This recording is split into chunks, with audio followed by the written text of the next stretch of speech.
তো হ্যালো বন্ধুরা, তোমরা কিরকম আছো? আমি আশা করি সবাই ভালো আছো, আমিও ভালো আছি। তাই আমি একটা লং ভিডিও লইলাম। লং ভিডিওর মধ্যে যদি তোমার যদি পছন্দ হয় একটা লাইক, একটা কমেন্ট, একটা শেয়ার করে দিবা।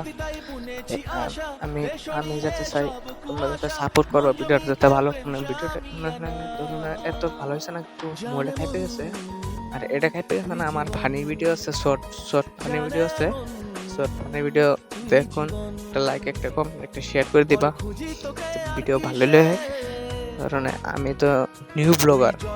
আমার একটা আইডিয়া, আগের আইডিয়ার নাম আছে বিক্রম প্রিয়া। আইডিয়া আমার মানে ইউটিউব আইডিয়াতে হ্যাক করেছে। আর আর বন্ধুরা, তোমরা তো কম বেশি জানো আমি টমটম চালাই, টমটম আছে আমার। আজকে এত একটা লাইন হয়েছে না, মানে কম হয়েছে, 400 টাকা হয়েছে। 400 টাকা সারাদিনে এখন আমি বাচ্চা মোগা বাইক দিয়া গাড়ি সারি চাক্কাতে দিয়েছে। আর আবার 4টা 4:30 দিকে বেড়াইম। তা আমি আজকে ইউটিউবে লিখে ভিডিও লইছি। যদি ভালো একটা লাইক, একটা কমেন্ট, একটা শেয়ার করে দিবেন। বন্ধুরা থাকো, গুড বাই।